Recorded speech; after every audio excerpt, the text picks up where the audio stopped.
करने की बड़ी चुनौती शुरू।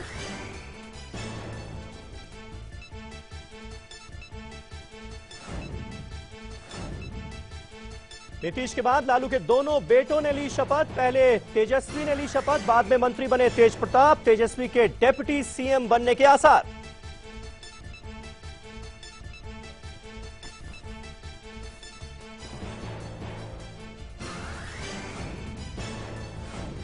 ठीक से शपथ पत्र भी नहीं पढ़ पाए लालू के बड़े लाल। अपेक्षित को बोल गए उपेक्षित। राज्यपाल ने दोबारा दिलाई शपथ।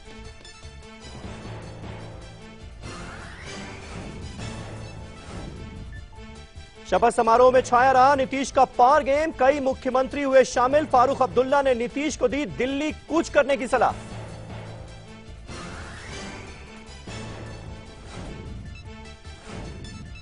शपथ ग्रहण के साथ सामने आई जेडीयू नेताओं की नाराजगी। मनचाहा पद न मिलने से श्याम रजक, श्रवण समेत अब्दुल बारी सिद्दीकी के नाराज होने की खबर।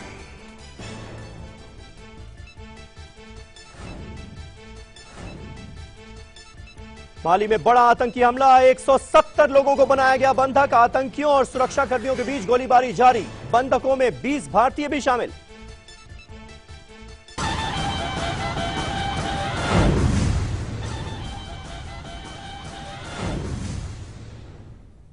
तो नीतीश रिटर्न्स लगातार इस बड़ी खबर पर, आज की सबसे बड़ी खबर पर हमारी बड़ी बहस जारी है। तमाम खास मेहमान हमारे साथ मौजूद हैं। ब्रेक से पहले हम जिक्र कर रहे थे कि क्या लालू यादव के साथ मिलकर नीतीश कुमार वैसा ही सुशासन बिहार को दे पाएंगे या नहीं, लेकिन साथ ही साथ इस शपथ ग्रहण के दौरान आज एक और बड़ी बात हुई। तमाम मुख्यमंत्री और तमाम दलों के बड़े नेता इस शपथ ग्रहण समारोह के मंच पर हमें लालू यादव और नीतीश कुमार के साथ नजर आए। और सबसे अहम बात कह गए जम्मू कश्मीर के पूर्व मुख्यमंत्री फारूक अब्दुल्ला। फारूक अब्दुल्ला ने नीतीश कुमार को दिल्ली कूच करने की सलाह दे दी। इस पर बातचीत करने के लिए हमारे साथ गेस्ट का एक खास पैनल मौजूद है। पंकज जी, सबसे पहले इस वक्त आपके पास आऊंगा। फारूक अब्दुल्ला ने जो सलाह दी है उसके पीछे आप किस तरह का मैंडेट देखते हैं? देखिए, एक बात तो बहुत साफ है कि नीतीश कुमार लंबे अरसे से नरेंद्र मोदी के व्यक्तिगत प्रतिस्पर्धी के रूप में माने जा रहे थे और जिस तरह एनडीए में रहते हुए उन्होंने मोदी को एक तरह से एक उनसे दूरी बनाने की कोशिश की और यहां तक कि मोदी के घोषित होते ही बीजेपी की ओर से प्रधानमंत्री पद का उम्मीदवार उन्होंने एनडीए से नाता तोड़ लिया। ये बताता है कि मोदी के बरक्स एक वो अपने को एक केंद्र के रूप में बनने की उनमें पूरी संभावना है। और जिस तरह से बिहार में उन्होंने पटकनी दी है एनडीए को और तमाम मोदी जी की व्यक्तिगत वहां पे प्रतिष्ठा दांव पर लगी थी और उसके बावजूद नीतीश जिस तरह से कामयाब हुए हैं, उसके बाद जो गैर बीजेपी और गैर कांग्रेस, तो कहने का कोई बहुत मतलब नहीं रह गया कि कांग्रेस उनके साथ है और उसकी स्थिति ये नहीं रह गई है। हाँ। उनके मन में ये अपेक्षा जरूर रहती है कि अब एक कोई केंद्र उनको मिले और खासतौर पर कश्मीर में जब पीडीपी जो कि फारूक अब्दुल्ला के जो प्रतिद्वंदी हैं उनकी बीजेपी के साथ गठबंधन है, तो वो जरूर चाहेंगे कि केंद्र में एक ऐसी सरकार के बारे में सोचा जाए जो बीजेपी को हरा सके और उसके केंद्र में नीतीश कुमार को सुन लेते हैं फारूक अब्दुल्ला ने कहा क्या आज। पहले मैं बिहार की जनता को मुबारक करना चाहता हूं। उन्होंने उन ताकतों को हरा दिया जो मुल्क में धर्मों की लड़ाई करना चाहते हैं। बिहार ने दिखा दिया हम धर्मों की लड़ाई नहीं चाहते हैं। हम नीतीश को जिता के और लालू को जिता के यहाँ की डेवलपमेंट करना चाहते हैं। सामने आ रहे हैं, एक नई शुरुआत कही जा सकती है। जी हाँ, बिल्कुल नई शुरुआत हुई है भारत के लिए, एक नई कड़ी है और मैं तो समझता हूँ कि नीतीश जी को तैयारी करनी चाहिए अब दिल्ली आने की और प्रधानमंत्री बनने की। जफर इस्लाम साहब बीजेपी के नेता हमारे साथ मौजूद हैं। जफर भाई, क्या कहेंगे आप? फारूक अब्दुल्ला जो सलाह दे रहे हैं, अगर नीतीश कुमार मान लेते हैं तो 2019 में क्या नरेंद्र मोदी के लिए एक बड़ी मुसीबत खड़ी हो जाएगी?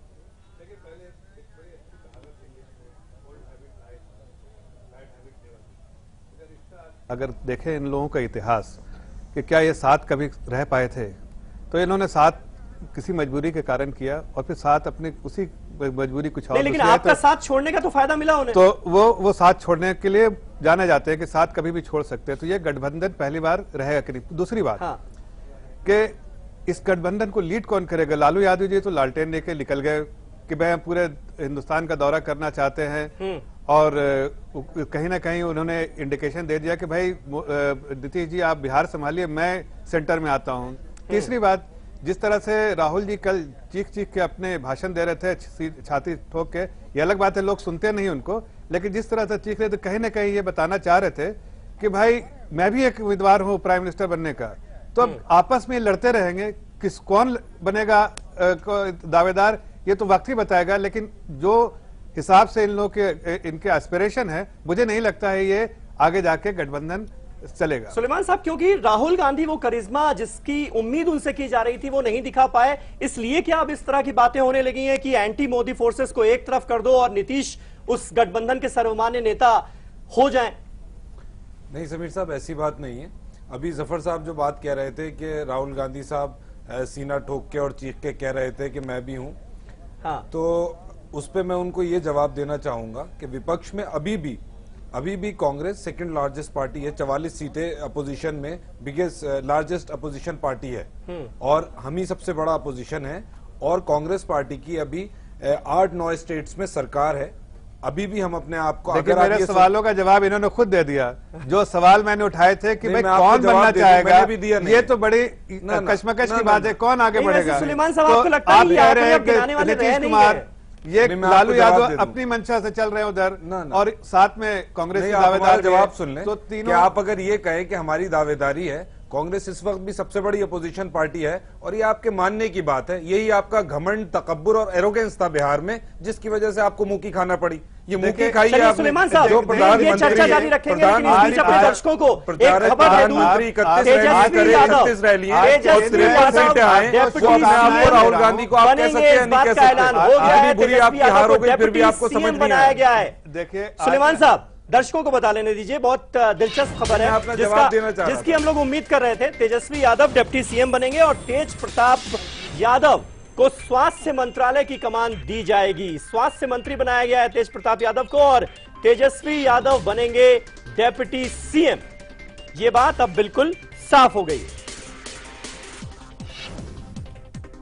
वाजपेयी जी, जिस चीज की उम्मीद थी वो तो हो गया, मुबारकबाद देंगे आप? मुबारकबाद तो हमने शुरू में ही दे दी, लेकिन ये मुबारकबाद जो बिहार की जनता है उसके लिए दिक्कत वाली चीजें सामने आने की है कि स्वास्थ्य मंत्रालय दिया है तेज प्रताप जी, जो आज अपनी ओथ भी ठीक से नहीं पढ़ पा रहे हैं। अरे आप क्या कह रहे हैं, मोदी सरकार में स्मृति ईरानी जी का ये नहीं पता डिग्री क्या है। आपके 8वां पास मंत्री हैं, 8वां पास मंत्री है आपके। आपने 1.5 साल में देश का बंटाधार कर दिया और आप इस सरकार के ऊपर क्वेश्चन मार्क लगा रहे हैं। आपके 8वां पास मंत्री हैं, 6ठा पास मंत्री हैं केंद्र में, स्मृति ईरानी की डिग्री का नहीं पता है। दिल्ली कोर्ट ने आज सम्मन किया सारा रिकॉर्ड उठ के कोर्ट के लिए, आप कह रहे हैं कि ये बात है। मेरी एक सवाल, आपने 1.5 साल में जो देश में किया उसकी वजह से आपकी बिहार में ये हालत हुई, दिल्ली में ये हालत हुई। एक सवाल है, एक सवाल खाली कर लेता हूं सर, क्या भाई वो ये समझ पाएंगे कि स्वार्थ और स्वास्थ्य में क्या फर्क है? स्मृति ईरानी को एचआरडी मिनिस्ट्री के बारे में मालूम है आपको? जफर भाई, एक उंगली आप उठाते हैं तो 3 उंगलियां आपकी तरफ भी उठ जाती हैं। नहीं,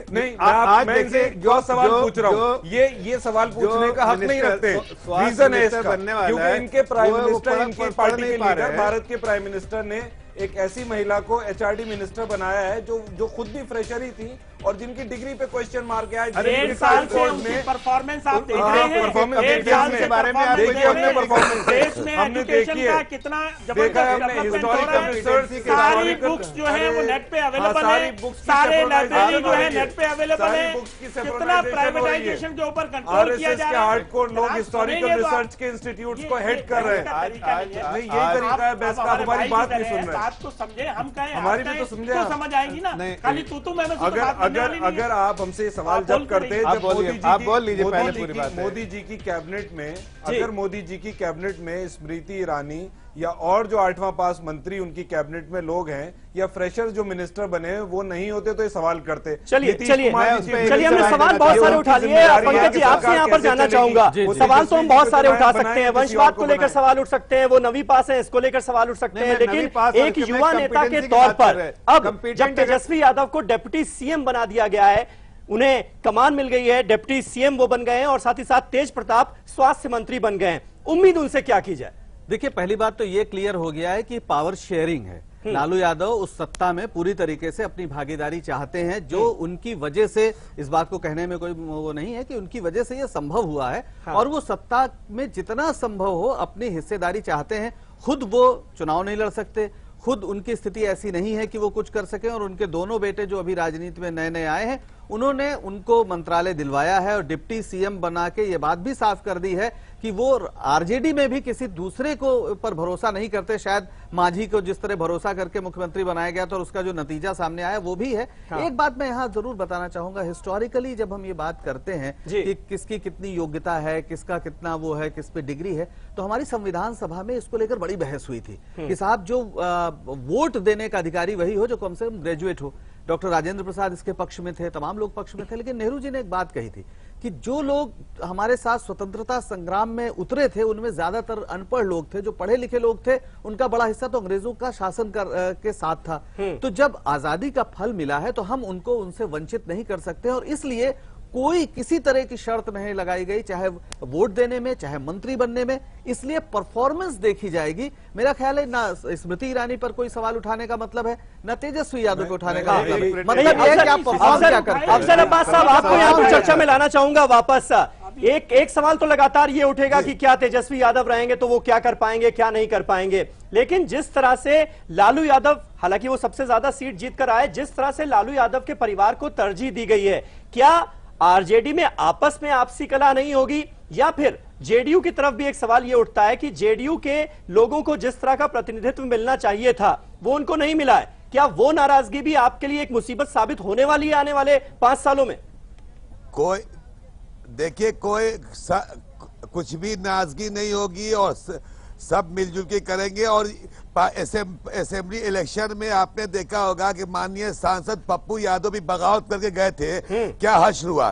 तो सबको पता है कि सब लीडर, जैसे देखिए लीडर लालू यादव आरजेडी के लीडर हैं, उसके सम्मान नेता हैं, नीतीश कुमार जी हैं, शरद यादव जी हैं। तो मैं नहीं समझता कि इसका कोई इम्पैक्ट पड़ने वाला है। नहीं, लेकिन अफजल अब्बास साहब, अभी तक तो आप लोग ये सोच रहे थे ना, लालू यादव और नीतीश कुमार ने जब जीत के बाद प्रेस कॉन्फ्रेंस की थी तो लालू यादव ने कहा था मैं तो दिल्ली चला जाऊंगा, नीतीश कुमार आराम से बिहार चलाएं। तो नीतीश कुमार तो खुश थे, लेकिन अब तो ये तेजस्वी यादव और तेज प्रताप यादव, ये लोग तो नीतीश कुमार के साथ ही रहेंगे, आपकी सरकार में है, इतने अहम पद पर।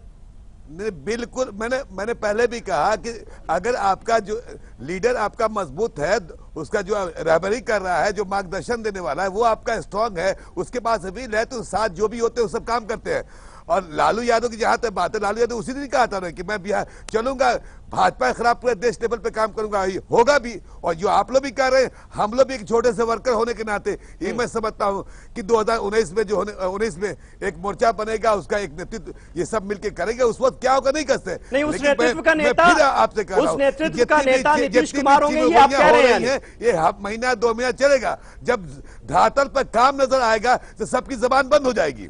नहीं अफजल भाई, जिस सवाल का मैं जिक्र कर रहा हूं, आज जिस तरह से एक पॉलिटिकल रीअलाइनमेंट हमें दिखाने की कोशिश की गई शपथ ग्रहण समारोह के दौरान, जिस तरह का शक्ति प्रदर्शन नीतीश कुमार की तरफ से किया गया, तमाम पार्टियों के बड़े नेता, या ये कहा जाए कि जो एंटी बीजेपी पार्टीज हैं उनके नेता खास तौर पर मंच पर मौजूद रहे, क्या आप ये बात मान रहे हैं? क्या जेडीयू इस बात को स्वीकार रही है कि साल 2019 में ये उम्मीद है कि नरेंद्र मोदी के अगेंस्ट एक ऐसा मोर्चा खड़ा हो जाएगा और उस मोर्चा जो बनेगा उसके नेता नीतीश कुमार होंगे? देखिए, अभी देखिए ये मेरे लेवल की बात नहीं कि मैं बता दूं कि नीतीश कुमार अगले पीएम के उम्मीदवार होंगे या लालू यादव के, लेकिन मैं इतना जरूर कहूंगा कि आज के डेट में नीतीश कुमार में वो कैपेबिलिटी है, वो योग्यता है जो एक टक्कर एक जो देश स्तर पर नरेंद्र मोदी के मुकाबले खड़े हो सकते हैं। ये फैसला लालू जी को, नीतीश कुमार को, शरद यादव को, ये गठबंधन बनेगा उनको लेना है। हाँ। मैं तो नहीं कहता, लेकिन दुनिया जो है, हिंदुस्तान ने दुनिया नीतीश कुमार को आज चुनाव के बाद से देख रही है मोदी के मुकाबले में। ये मैं अपनी जाती तौर पे कह रहा हूँ। मैं एक जवाब आपको एक और दे दूं, जैसे मैं इस बात को मैं अपने जाती तौर पे कह रहा हूँ, दुनिया देख रही है, जब वो उनके पॉलिटिशियन है, खुद सुशील मोदी ने कहा था कि पीएम मटेरियल इनके पास है, अब अलग बात है कि वो एनडीए हम एनडीए में नहीं है और देखिए मेरी में लगा है बात कह लूं उनकी कॉम्पिटेंस जब तय होगी जब वो मिनिस्ट्री संभालेंगे, जब साल 2 साल सरकार में काम करेंगे तब आप बता पाएंगे कॉम्पिटेंट है या नहीं। लेकिन मैं दूसरी बात, फिर मैं जफर भाई ने जो एक बात कही थी, जफर भाई ने जो एक बात कही थी हर हालत में राहुल गांधी साहब के बारे में इस अलायंस को नेट करने के लिए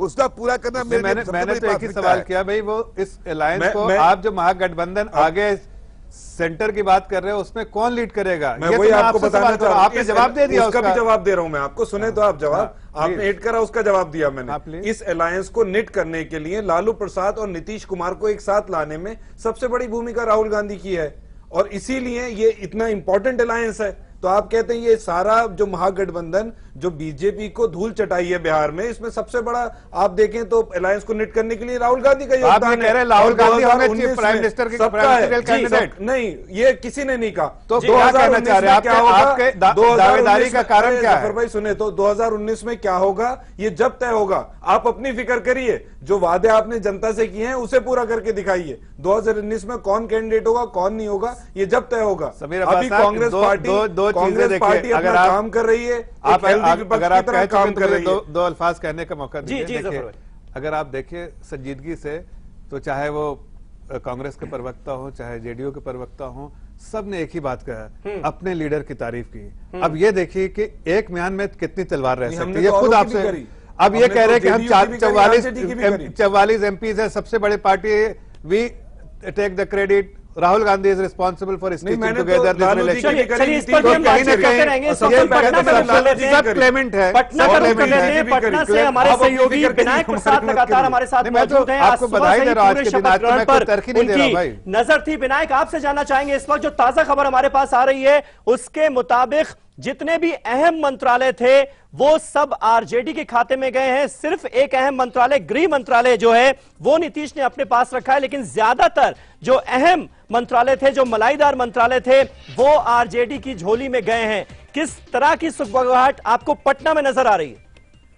देखिए, चूंकि अभी भी तो तमाम मंत्रालयों का वितरण हुआ है और वितरण हो जाने के बाद चूंकि अभी जो मौका है, अभी मौका स्टेट गेस्ट हाउस में हाई टी चल रहा है, जहां पर के तमाम मेहमान जो आए थे इनकी और सेरेमनी में शिरकत करने के लिए, सभी लोग मशगूल उसमें है। जहां तक पोर्टफोलियो के वितरण का सवाल है तो पोर्टफोलियो को लेकर के अभी ये बात शुरू हुई है, थोड़ी सी अभी सुगबुगाहट शुरू हुई है कि जो भी इंपॉर्टेंट डिपार्टमेंट्स हैं वो आरजेडी के पास है। चूंकि आरजेडी बड़ी पार्टी होकर भी सामने आई है, 80 विधायक उनके पास हैं, तो ऐसी हालत में जो वितरण हुआ है उस वितरण पर अभी फिलहाल अभी पार्टी की तरफ से कोई टिप्पणी नहीं आई है, लेकिन अब नेताओं में थोड़ी सी सुगबुगाहट जरूर है।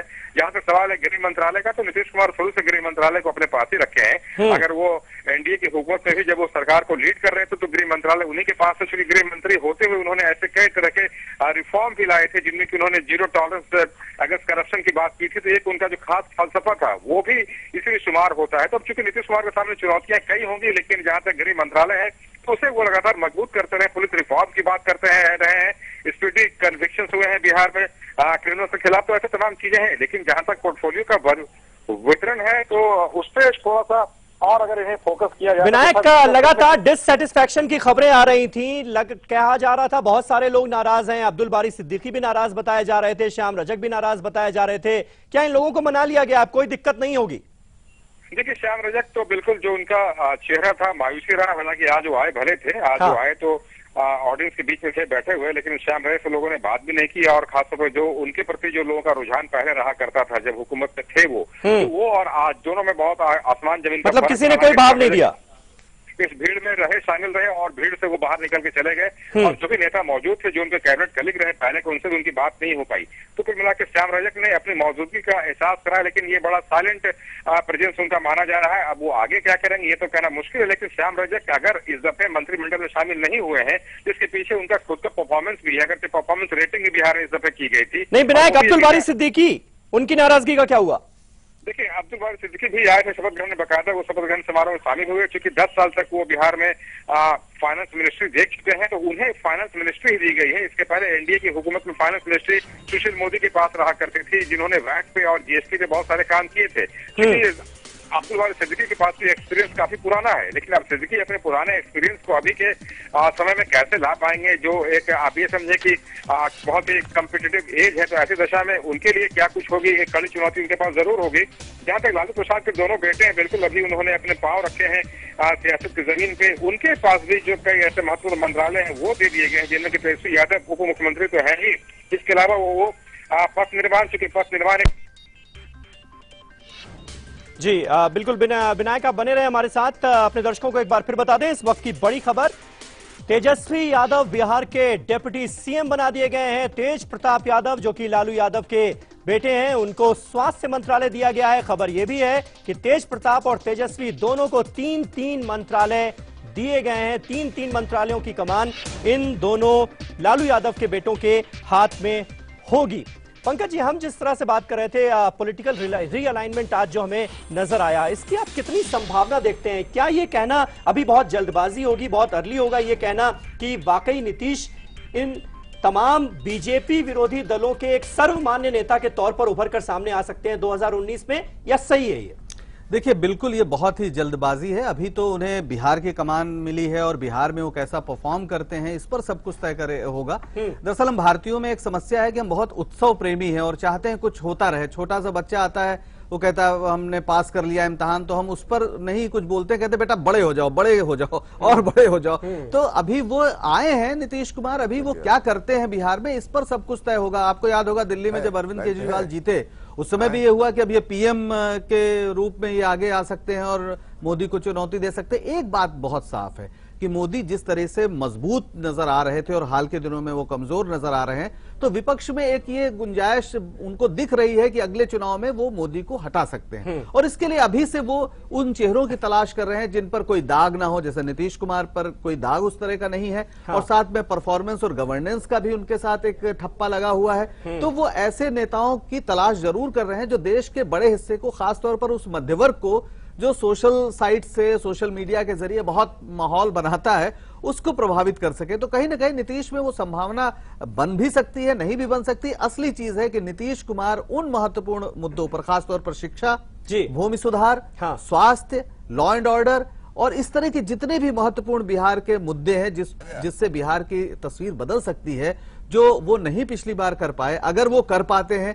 तो वो जरूर एक महानायक के रूप में सामने आएंगे। अफजल अब्बास साहब, आप किस तरह से आकलन करते हैं इस खबर का? क्या मोदी का जो जादू जिस तरह से 1.5 साल में ढलता हुआ नजर आ रहा है, ये भी एक बड़ी वजह माना जा रहा है कि इस तरह की सुगबुगाहट शुरू हो गई है?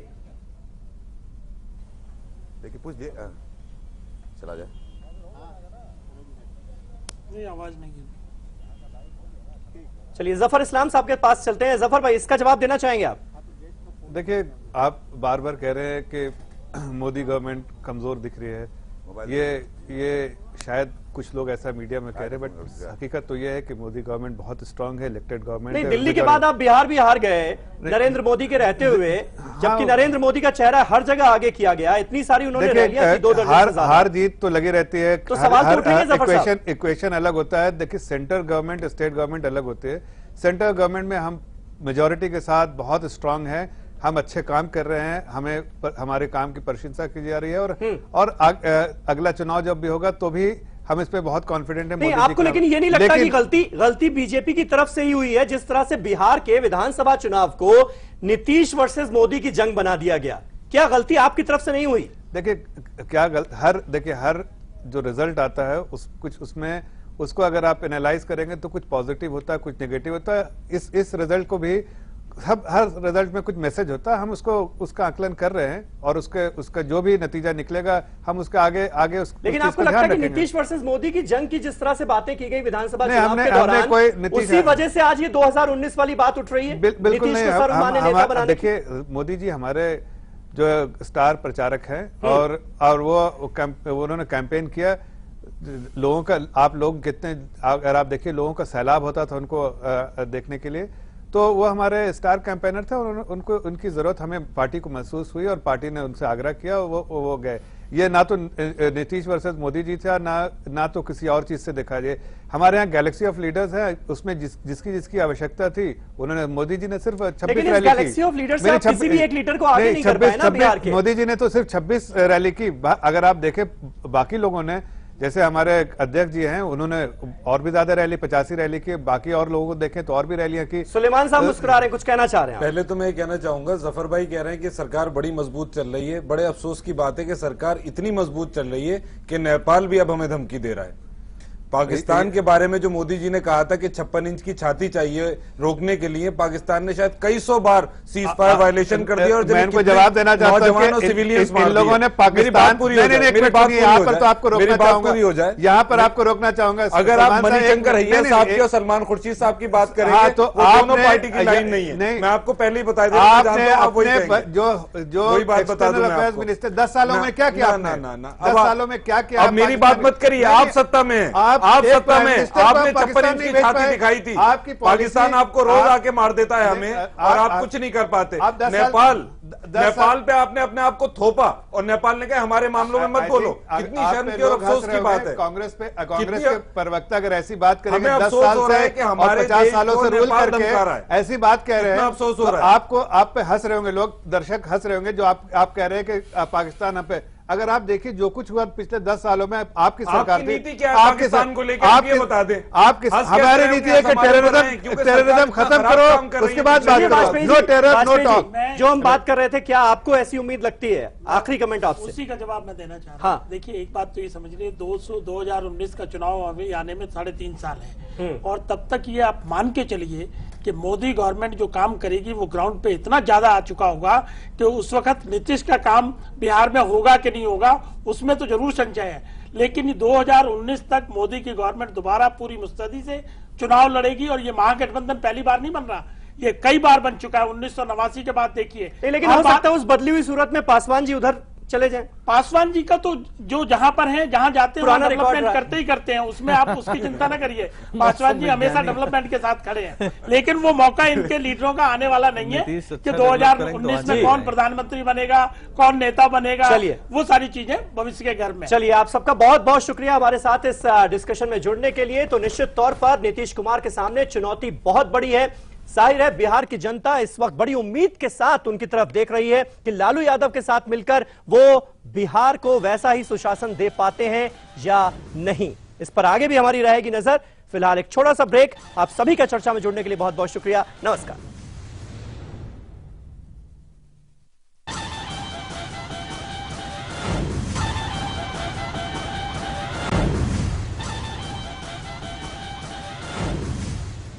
रूप मंत्रा आयुर्वेदिक फेस क्रीम, ये कोई कॉस्मेटिक नहीं, आयुर्वेदिक औषधि है। Roop Mantra Ayurvedic face cream and face wash, इसमें है 12 खास आयुर्वेदिक जड़ी बूटियों का संतुलित मिश्रण। ये कोई कॉस्मेटिक नहीं, आयुर्वेदिक औषधि है। अम्मा आ गई तू, बुआ बन गई है, बेटी हुई है। ये ले बेटा, बच्ची को थोड़ा शहद चटा दे। ये कायदा सही नहीं है। बिल्कुल सही कहा। बच्चे को जन्म के तुरंत बाद सिर्फ माँ का पहला पीला गाढ़ा दूध ही दें, शहद या और कुछ नहीं। ये दूध बच्चे को बीमारियों से लड़ने की शक्ति देता है। शिशु स्वस्थ सालों साल, जब हो सही देखभाल। 6 महीने तक सिर्फ माँ का दूध, इसके अलावा पानी भी नहीं। हमारे इंडियन वैल्यूज, क्या बात है, मेरलो। कोई हमें इंटरप्ट करे कोई प्रॉब्लम नहीं। वैकुंठ हॉल फर्स्ट राइट लीजिए और नहीं, आप यू टर्न लीजिए। पापा 1 मिनट। पर टीवी देखते वक्त क्या हो जाता है इंडियन वैल्यूज को? अब नहीं होगा, क्योंकि वीडियोकॉन D2H में है अनलिमिटेड रिकॉर्डिंग। टीवी को पॉज करो, प्रेम से इंटरप्ट हो जाओ, और सिर्फ 1 रुपए में इंडियन वैल्यूज को मेंटेन रखो। Videocon D2H for Indian values.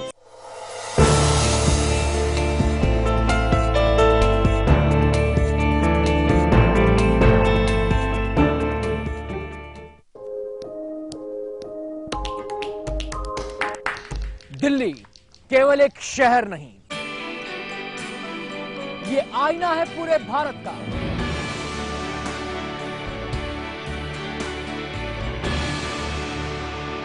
ये गेट है इंडिया का। यहां चप्पे चप्पे पर अक्स है हिंदुस्तान का। दिल्ली की खुशी, दिल्ली का गम, दिल्ली का हर रंग। मिलिए दिल्ली से मेरे साथ दिल्ली लाइव।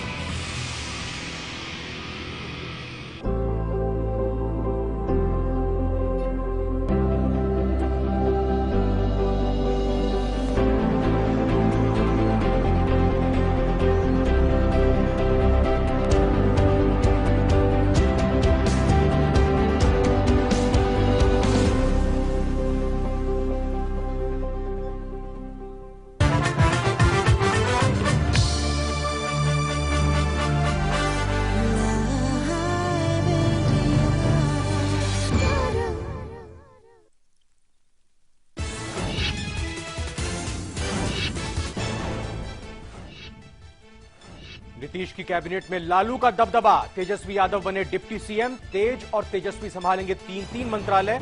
नीतीश ने अपने पास ही रखा गृह मंत्रालय।